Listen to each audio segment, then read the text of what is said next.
요즘 국제면을 가장 뜨겁게 달구고 있는 주제, 러시아와 우크라이나 간의 전쟁. 누가 이기고 있고 누가 지고 있는 겁니까? 이제는 돈바스에 집중하겠다. 이게 처음부터의 전략적 목표였다라고 하면은 러시아가 그 목표를 달성했다고 볼 수 있는 것이고, 우크라이나 전체를 점령하고 우크라이나를 러시아에 복속시키겠다라고 하는 그런 전략 의도를 가졌다면 실패한 거라고 볼 수가 있겠죠. 정보전, 심리전, 사이버전이 동시에 전개되고 있는 일종의 하이브리드 전쟁인 성격이 강하거든요. 어느 게 진짜 정보이고 어느 게 가짜고 하는 걸 구별하기 상당히 어려운 측면이 있긴 있죠. 아조프 부대라고 있잖아요. 네오나치. 러시아 말을 사용하는 러시아계 우크라이나에 대해서 아주 공격적이고 나치하고 스스로의 정체성을 동일시하고, 푸틴을 포함해서 러시아 정부에서는 그런 걸 나치 세력이라고 지금 얘기를 하는 거죠. 푸틴 쪽에서는 젤렌스키 영향력에 대한 상당히 회의감이 있어요.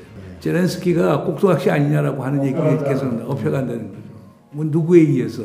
바로 유로마이단 포함해갖고 우크라이나 민족주의자들, 강경한 반러주의자들, 인구의 70%는 캐톨릭을 믿고 우크라이나 말을 사용하고 유럽과의 통합을 강조하는 사람들이 있고, 한 30% 돈바스 크림 쪽에 있는 사람들은 러시아 정교회를 믿고 러시아 말을 사용하고 기본적으로 러시아하고의 관계를 중요시하는 이 두 세력 간의 다툼. 이번 전쟁이라고 하는 건 푸틴 대통령의 군사적 모험주의, 또 러시아 민족주의, 팽창주의, 나토 동진이라고 하는 전략적 움직임뿐만 아니고 민주주의와 시장경제라고 하는 서구의 가치를 동쪽으로 확장하려고 하는 것.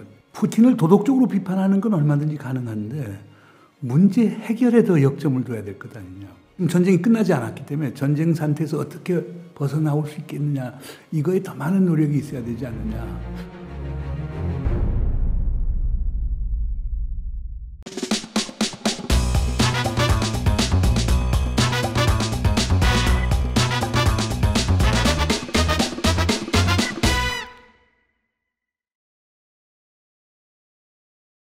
안녕하십니까. 세계와 경제를 읽는 창 메디치모라 진행을 맡은 민소장 민경주입니다. 세계를 알면 돈도 보인다. 메디치보라 공동 진행을 맡은 매사장 김현종입니다. 메디치모라 런칭 특집으로 마련한 문정인 선생님과의 대화, 이 포스트 코로나 세계와 한반도. 오늘은 두 번째 주제를 가지고 문정인 선생님을 만나 뵙게 됐는데요. 세종연구소 이사장이자 연세대 명예교수 문정인 선생님 모셨습니다. 안녕하십니까? 안녕하세요. 지난 시간 미중 관계를 우리가 좀 살펴봤고요. 그리고 미중 관계가 앞으로 어떻게 변할 것인지 이런 얘기를 좀 나누지 않았습니까? 오늘은 어떤 주제입니까? 러시아와 이 우크라이나 침공에 관한. 오늘은 아무래도 요즘 국제면을 가장 뜨겁게 달구고 있는 주제, 러시아와 우크라이나 간의 전쟁.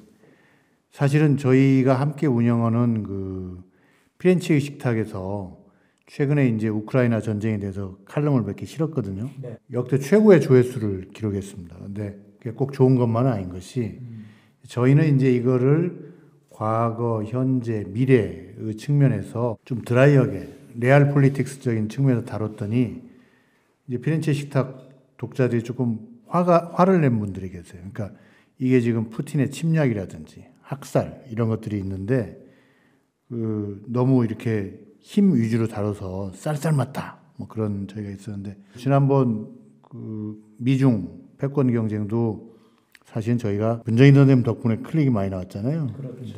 최대의 이슈를 맞아서 최고의 선생님 모시고 한번 좀 말씀 들어보겠습니다. 예.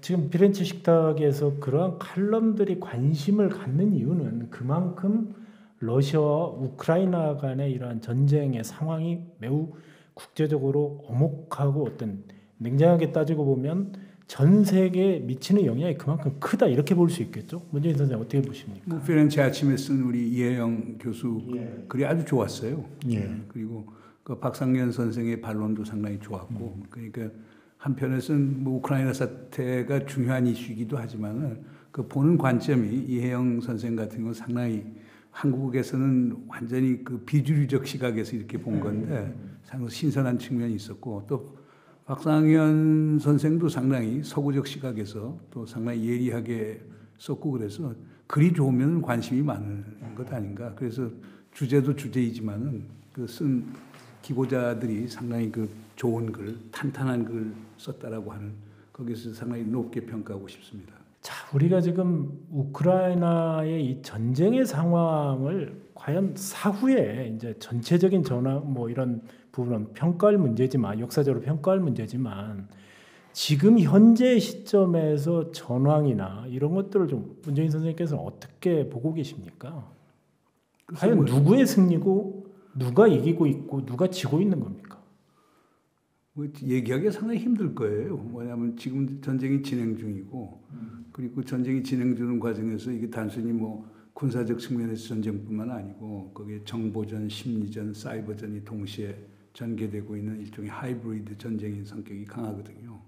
그러면서 이게 정보전이라고 하는 인포메이션 워페어라고 하는 데에서 너무나 어느 게 진짜 정보이고 진짜 팩트고 어느 게 가짜고 하는 걸 구별하기 상당히 어려운 측면이 있긴 있죠. 그래서 이혜영 선생도 지적을 했지만 우리가 서구 언론 쪽에 너무 많이 이제 편중이 돼 있다. 그 현상을 이제 똑바로 보자라고 그러는데 그럼 지금 두 가지 시각이 있는 것 같아요. 이제 하나의 시각은 주류 시각은 그겁니다. 결국 러시아의 의도는 우크라이나 전체를 사실상 점령을 하고 그다음 젤렌스키를 제거하고 그리고 이제 우크라이나를 과거 동군 국가들처럼 이제 러시아에 직접적 통치해 주겠다라고 하는 전략적 의도를 가졌는데 그 의도를 달성하지 못하고 일종의 부분 퇴각을 하면서 돈바스 쪽으로 가고 있다.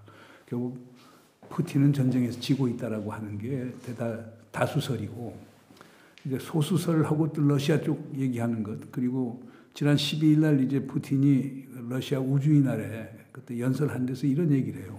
우리의 목표라고 하는 것은 기본적으로 돈바스에 있는 러시아계 사람들을 보호하는 데 있었고 그리고 그걸 하는 과정에 있어서 우크라이나의 주요 군사 기반 시설들을 완전히 파괴해서 우크라이나가 우리를 공격하지 못하게 만들었다. 그 목적도 달성했다. 이제 마지막 단계는 돈바스 지역에 있어서의 자치권 확보라고 하는 게 있기 때문에 거기에 우리 군사력을 집중시키는 것이다. 이런 그 발언을 했단 말이에요. 그러면 러시아의 기본적인 의도가 우크라이나 전체를 점령한다는 게 아니고 돈바스 지역을 확보하기 위한 그 이혜영 교수도 성동격서라고 하는 표현을 썼지만은 한편에서는 우크라이나 주요 지역에 대해서 군사 기반 시설을 파괴하면서 실질적으로는 돈바스에 있어서 유리한 고지를 구축하기 위한 이런 전략적 움직임이지 않느냐. 후자의 시각에서 보면은 러시아가 꼭 실패하는 거라고 보기는 상당히 어렵거든요. 그런데 이거는 소수설에 해당이 됩니다. 그리고 러시아적 시각이 상당히 강한 거죠. 그렇기 때문에 지금은 예단하기는 상당히 어려운 것 아닌가.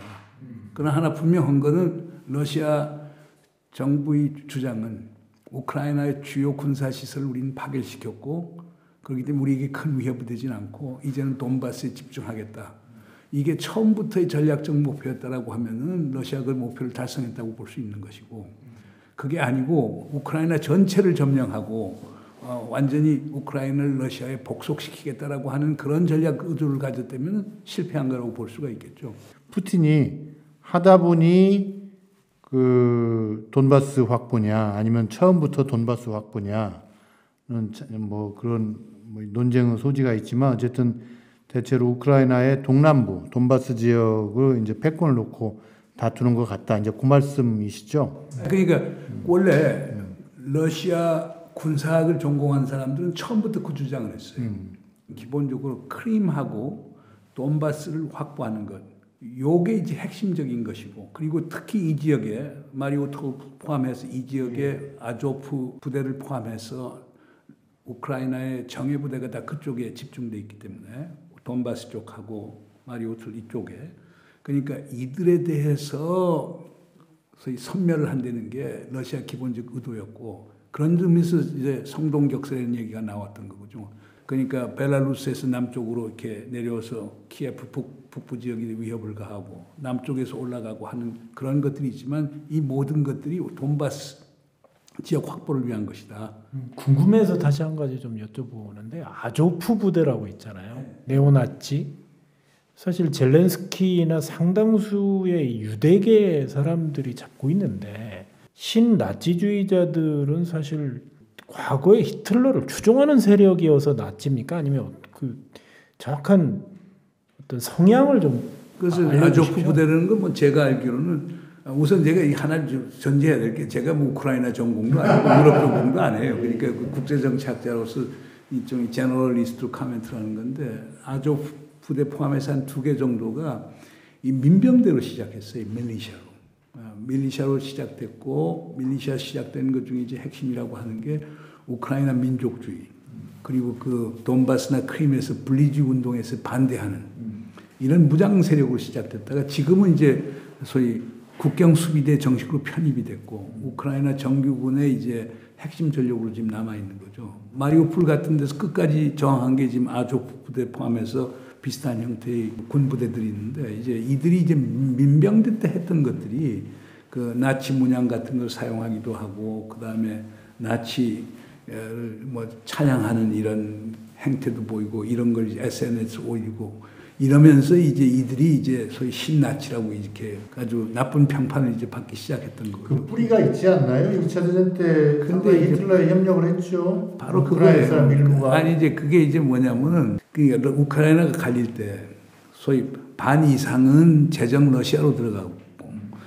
나머지는 오스트로 헝가리로 들어갔어요. 예. 오스트로 헝가리로 들어갔기 때문에 사실상 독일의 영향을 많이 받았고 2차 대전 때 히틀러가 이 친구들을 이용해갖고 거의 500만 명 이상을 이제 대량 살상을 하지 않았어요. 그중에 유대인만도 한 200만이고 그 다음에 러시아인들이 대부분 이제 많이 죽고 했는데 이제 지금 아조프 부대의 연원을 이제 거기에서 찾는 사람도 있는 건데 그러나 이제 제일 중요한 건 이들이 결국에 러시아 말을 사용하는 러시아계 우크라이나에 대해서 아주 공격적이고 그 다음에 나치 문양 같은 걸 사용하면서 이제 나치하고 스스로의 정체성을 동일시하고 이런 것들을 갖고 이제 푸틴을 포함해서 러시아 정부에서는 그런 걸 나치 세력이라고 지금 얘기를 하는 거죠. 그러나 지금은 우크라이나군의 정규군으로 이제 편입이 돼 있기 때문에 그런 표현을 쓰는 게 옳은지는 모르겠어요.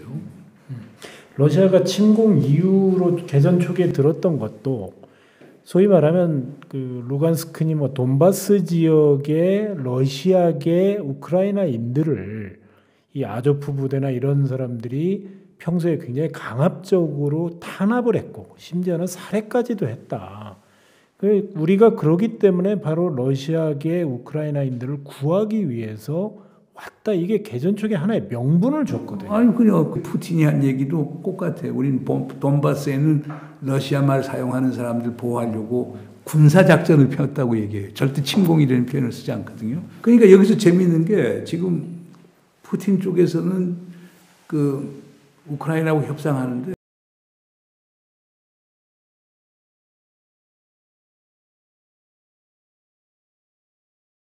얘기가 계속 업혀간다는 거죠.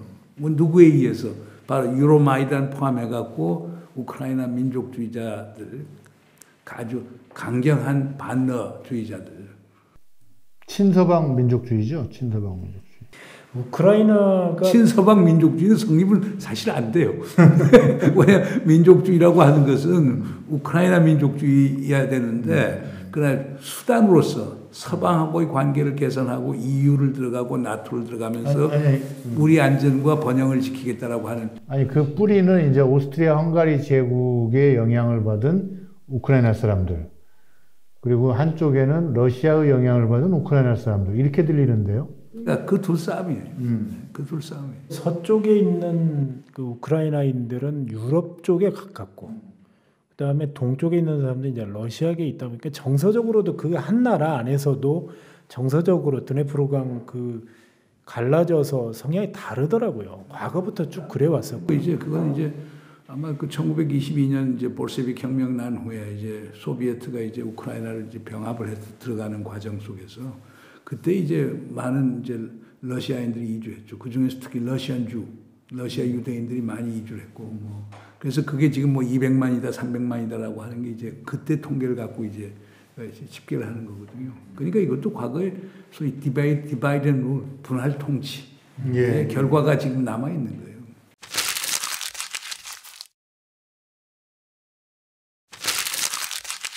지금 우크라이나 국민들의 정서 자체는 이제 젤렌스키 대통령에 대해서 내년에 선거를 앞두고 있지만 인기가 거의 91%까지 올라갔어요. 근데 사실 개전 직전만 해도 인기가 뭐 20%대까지 떨어지는 게 형편없었거든요. 젤렌스키가 이렇게 정치적인 어떻게 보면 도박을 통해서 91%까지 전쟁의 상황은 누구나 지도자를 지원할 수밖에 없지 않습니까? 그런 상황 속에서 국민들의 이런 정서가 계속 이어질 수 있을까요?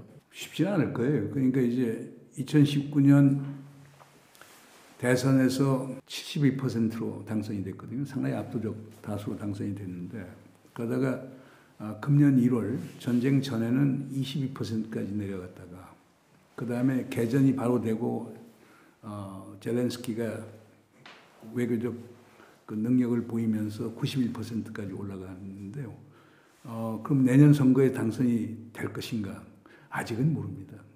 그 영어로 when the dust settles, 그냥 먼지들 가라앉고 났을 때 아마 우크라이나에도 누구 전쟁 책임론에 대한 내부적 논쟁도 많을 거고, 그러니까 이제 젤렌스키가 제대로 잘했느냐 못했느냐, 뭐 거기서도 반대 세력도 있을 테니까 그걸 들고 나올 것이고 예측은 못하는데 그때까지 전쟁이 지속된 한은 젤렌스키 대통령에 대한 지지도는 상당히 높을 거라고 보고요. 그리고 저는 또 이제 하나 안타깝게 생각하는 게 푸틴하고 가까운 친구 이제 변장하고 있다가 잡혔다라고 나왔는데 그러니까 러시아 스피킹 우크라이나 시민들이란 말이에요. 우리 6.25 때와 같은 상황이 오지 않을까라고 하는 그런 걱정도 있습니다. 이게 된다면 이제 러시아 협조 세력들 누구냐 해서 우리 아픈 과거가 되살아날 수 있는 그런 상황이 올 텐데 우크라이나가 서방 세계의 지지를 받고 있고 우크라이나를 우리가 지지해주는 이유도 결국에 뭐냐 우크라이나가 약하기 때문만이 아니고 민주주의라고 하는 걸 지향하고 인권이라는 걸 소중하기 때문에 우리가 해주는 건데 그 점은 우크라이나 당국자들이 상당히 신중하게 다뤄야 될 것 아닌가 생각이 됩니다.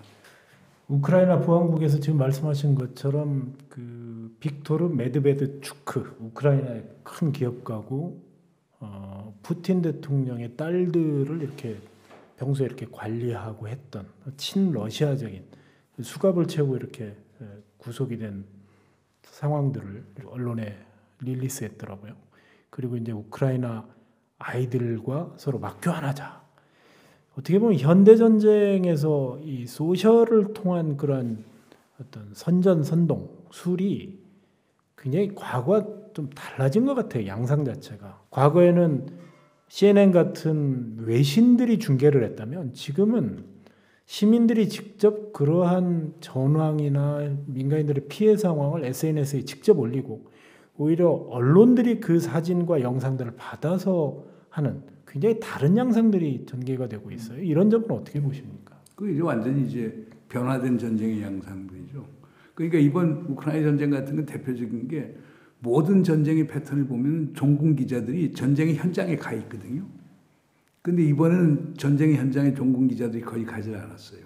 우크라이나 서부 쪽에서 안전 때문에 거기에 주로 있었고 러시아가 떠난 다음에 서구 종군 기자들이 들어가서 이제 보도를 하고 하는 케이스고 그다음 대부분 것들은 뭐 보차 케이스든 뭐든 간에 그건 시민들이 결국에 사진 찍어갖고 SNS 통해서 올리면서 이제 확산돼갔거든요. 그러니까 그런 점에서 옛날에는 우리가 전쟁을 하면 전쟁 기간 동안 모든 게 이제 암흑 상태와 같고 그러니까 소위 은닉시킬 수 있는데 지금은 더 이상 가능하지 않기 때문에 전쟁의 비용이 그리고 그에 대한 책임론에 대해서는 결국에 피하기 상당히 어려울 거예요. 과거에는 전쟁에서 전쟁 범죄 행위를 했었다. 그걸 찾고 그거에 대해서 소위 판단을 내리는 게 상당히 어려움이 많았었는데 지금은 누구나 다 감시하고 있고 CCTV 있고 그렇기 때문에 전쟁을 우리가 함부로 해서는 안 된다라고 하는 것이 아마 이번 우크라이나에서 보여주는 중요한 교훈이 아닌가 생각이 됩니다. 네. 그런데 이제 우리가 여기서 가장 궁금한 것이요. 전쟁이라는 게 항상 원인을 두고 침공을 유도했느냐 아니면 침공을 하려는 자가 일으켰느냐 여러 가지 문제가 있는데 이 우크라이나를 러시아가 말하자면 침공을 한 원인을 두고 뭐 나토에 가입하는 문제가 가장 발단 침공의 자기들의 이유였지 않습니까? 애초부터 그런 부분들은 어떻게 봐야 됩니까? 기본적으로 일반적인 이제 뭐 서구 학자들 포함해서 러시아 관측하는 사람들은 기본적으로 이번 전쟁이라고 하는 건 푸틴 대통령의 군사적 모험주의, 또 러시아 민족주의, 팽창주의, 그건 이제 제정 러시아 때 쭉 내려오던 어떤 러시아의 어떤 전략 문화인데 이런 것들이 크게 작동했다고 보는 거거든요. 또 그리고 푸틴이 그런 결정을 내렸을 때 일반 민주주의 국가에서는 국내적 제어 장치가 있는데 러시아는 그게 없었다라고 하는 그 점을 일반적으로 다 보는 것 같고요. 그것이 중요한 변수라고 하면 또 다른 변수들이 있다고 보는 거죠. 하나는 기본적으로 나토의 동진 정책, 그리고 전략적으로 러시아를 억제하려고 하는 이런 그 안보 위협이 푸틴으로 하여금 우크라이나 침공을 가져왔다는 설도 있고, 또 다른 한설은 요거는 이제 하버드 대학에 있는 스테픈 월트 교수 같은 사람이 주장을 하는 건데, 단순히 나토 동진이라고 하는 전략적 움직임뿐만 아니고 그와 연관시켜서 민주주의와 시장경제라고 하는 서구의 가치를 동쪽으로 확장하려고 하는 것. 이미 그거는 이제 2008년부터 시작이 되죠. 그 구르지아 전쟁이 일어났을 때 거기 이제 보랏빛 혁명이라고 하는 게 일어났고, 그 다음에 2014년에 뭐 소위 색깔 혁명도 일어났고, 이렇게 하면서 동구권이 점차 소위 민주주의 체제로 이렇게 전환되고 있었고, 그 배후에 나토를 포함한 미국과 서구 국가들이 배후에 있었기 때문에 이런 그 가치의 도전이라고 하는 것, 그리고 체제의 위협을 느꼈을 이제 푸틴이 이거에 대해서 과민하게 반응한 거라고 보는 시각도 있습니다. 그건 두 번째 시각이죠. 그리고 세 번째 시각은 이제 우크라이나의 국내 구조를 보는 거예요. 한 인구의 70%는 캐톨릭을 믿고 우크라이나 말을 사용하고 유럽과의 통합을 강조하는 사람들이 있고, 한 30% 돈바스 크림 쪽에 있는 사람들은 러시아 정교회를 믿고, 그 다음에 러시아 말을 사용하고, 기본적으로 러시아하고의 관계를 중요시하는 이 두 세력 간의 다툼이 컸던 거죠. 그러니까 2014년 색깔 혁명할 때만 해도 그렇지 않습니까? 당시에 야누코비치라고 하는 대통령이 있었는데, 이 사람은 러시안 스피킹, 러시아 말을 사용하는 친러계 대통령이긴 하지만은 이 양반은 당시 우크라이나 경제가 어려우니까 EU 가입을 상당히 추진을 했었어요. 근데 EU 쪽에서는 부정부패 척결하지 않으면 EU 멤버가 될 수 없다라고 얘기 들고, 그 다음에 거시경제 정책을 안정화시키지 않으면 들어올 수 없다는 얘기를 했고, 그러니까 야누코비치가 이제 푸틴을 찾아가서 도움을 원해요. 그러니까 푸틴이 어떻게 얘기하냐면 EU, 러시아, 우크라이나 3자가 모여서 이제 협의를 해서 우크라이나 경제 극복 방안을 얘기하자 이렇게 제안을 했는데, 그 과정에서 이제 유럽 통합을 강조하는 유로마이단이라고 하는 그 집단이, 이들이 어떻게 보면 우크라이나 민족주의적 성격을 강하게 띠고 있는 집단이죠. 이들이 결국에 사실상 시민혁명이라는 이름으로 쿠데타를 이제 감행하죠. 야누코비치가 결국 러시아로 망명을 가요. 그리고 이제 친유럽적인, 친이유적인 정부가 수립이 된 거죠. 그러니까 그 과정에서 결국에 러시아가 개입해서 크림반도 병합을 이루어놓고, 러시아 입장에서 보면은 우크라이나가 완전히 친서방, 친나토로 가는 것 아니냐 하는 이런 문제가 생겼어요. 요 과정에서 돈바스라고 하는 게 결국 우크라이나 내부에 있는데, 거기에 있는 친러 세력들이 분리주의 운동을 전개하기 시작했고, 이미 크림반도를 넘어갔고, 이러면서 친러 세력들하고 친서방 세력 간의 국내 정치적 격돌이 이루어지게 되고, 이런 것들이 러시아의 정치 군사적 개입을 가져온 것 아니냐는 해석이 있는데, 저는 그게 상당히 중요한 변수라고 봐요. 마지막으로 이제 우리가 보면은 지도자 변수도 있죠. 뭐 푸틴이 아주 그 독단적인 성격이 이번 전쟁이라는 참상을 가져왔다는 것도 있지만, 젤렌스키에 대한 이제 해석도 다양합니다. 그러니까 젤렌스키가 러시아가 침공할 거라고 하는 걸 사전에 다 알고 있었거든요. 그 과정에서도 젤렌스키가 우크라이나 지지 세력들한테는 우리는 나토에 가입한다 공언을 했고, 그러면서 푸틴 한편은 우리는 중립국가로 남을게, 그리고 나토 들어가지 않을게. 그리고 또 서구에게는 어떻게 얘기했냐면 2월 22일 날 미혼의 안보회의를 젤렌스키가 가요. 거기서 어떤 얘기를 하느냐, 1994년에 부다페스트 합의각서에서 우리가 핵을 포기하지 않았다라고 하면 우리가 러시아 침공을 안 받을 건데, 1900개나 되는 핵폭탄을 우리가 포기하면서 우리의 지금 어려운 상황이 왔다. 우리는 핵무장을 할 용의가 있다는 식으로 또 얘기를 했다고요. 그러니까 그 위기 순간에 우크라이나 지도자가 세계에 각기 다른 메시지를 보내는 거예요. 1구 2원도 아니고 1구 3원. 그러니까 그 EU에 대해서, 러시아에 대해서, 자국민에 대해서 각각 다른 얘기를 한 것이 갈등을 더 크게 키워가지고 전쟁으로까지 갔다는 점에서 지금이야 의연한 그 저항적 지도자의 면모를 보이고 있지만 전쟁이 터지게 된 데까지는 젤렌스키도 좀 일부 책임이 있다 이런 시각이 있더라고요. 대통령이라고 하는 나라의 지도자는요, 제일 중요한 게 국민의 안전과 생명과 재산을 보호하는 거거든요. 전쟁을 예방하는 게 가장 중요한 대통령의 책무라고 저는 봅니다. 그런 점에서 실패했죠. 그러나 전쟁이 터진 후에는 국제적인 지지를 얻고 그 다음에 국내적인 합의를 구축하고 그리고 테러 저항전선을 펴는 데는 젤렌스키 대통령이 상당히 중요한 역할을 했었어요. 그러나 제가 볼 때는 그건 차선책이라고 보는 거죠. 대통령 입장에서는 처음에 그 위기 상황 속에서 아주 명민한 판단을 하고 용기 있는 행동을 함으로써 전쟁을 막는 노력이 필요해야 되는데 젤렌스키의 제가 볼 때 전술적 미스테이크가 있다라고 하면 그건 다른 게 아니고 러시아가 계속 기동훈련을 한다고 해서 벨라루스하고 서부 러시아 그냥 돈바스 바로 국경 건너쪽에 대규모 군대를 이제 집결시키고 있었거든요. 미 정보당국에서는 2월 16일 날 침공한다, 17일 날 침공한다 이렇게 나오는데도 불구하고 젤렌스키 대통령은 어떤 메시지를 보내느냐. 우크라이나 국민들한테는 절대 러시아가 침공 안 할 거라고 계속 안심을 시켜요.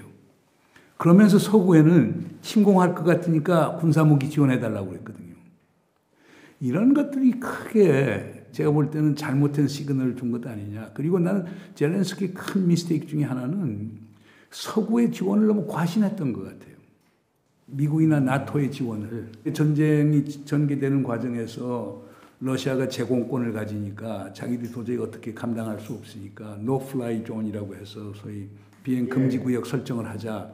그러니까 나토하고 미국 보고 그러면 러시아 군이라든가 로켓트가 왔을 때는 나토군이나 미군이 와서 그걸 요격시켜달라고 하는 건데 그렇게 되면 3차 세계대전으로 가는 건 있기 때문에 미국이나 나토가 거기에 동의할 이유가 없거든요. 거기까지는 젤렌스키는 가능할 것으로 예측을 했나요? 그러니까 공군, 나토의 공군 정도는 들어올 수 있다. 기본적으로 그걸 상당히 기대했고 그러니까 가령 뭐 젤렌스키가 미 의회 그 화상연설에서도 강조하는 게 노플라이 존을 해달라. 결국에 그렇게 우크라이나를 지지하는 미국의 정치인들도 그건 어렵다라고 얘기를 한 거거든요. 그렇게 되면 연루의 위험이 커지기 때문에 그러면 미국하고 러시아가 직접적인 충돌, 미국하고 나토국들 사이에 직접적 충돌이 있으니까 그건 못한다고 하면서 계속 소위 무기만 뭐 제블린이, 스팅건이 이런 이제 무기들만 제공을 해줬던 거죠. 자연스럽게 미국의 입장으로 좀 미국 측의 측면에서 이 전쟁을 바라보는 시각을 좀 궁금해서 여쭤보는데요. 미국이 이 전쟁에서 잃을 것과 얻을 것은 뭡니까?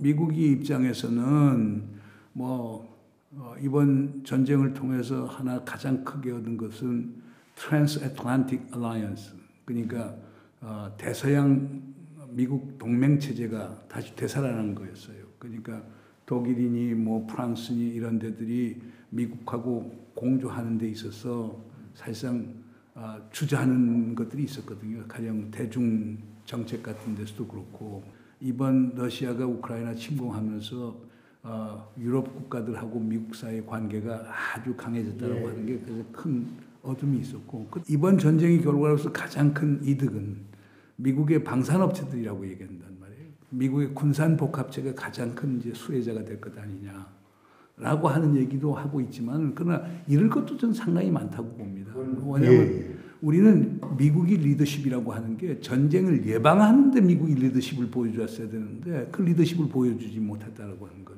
아마 이 세상에서 난 시진핑이 아니고 바이든 대통령이야말로 푸틴을 설득할 수 있는 사람인데 결국 그걸 못했다라고 하는 점도 큰 문제죠. 그건 미국에 대한 어떤 신뢰가 이제 금이 갔다라고 하는 걸 얘기를 할 수가 있겠죠.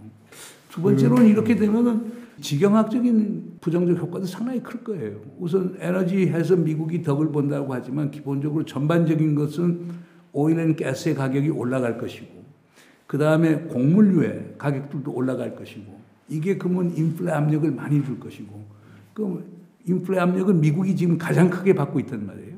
그 미국뿐 아니고 미국의 동맹들도 그런 경제적 압박을 많이 받을 텐데 그럼 미국하고 계속 갈 수가 있느냐라고 하는 이런 측면들도 있고 그러니까 내가 볼 때는 그 빛과 그림자가 같이 있는 것 아닌가 하는 생각이 듭니다.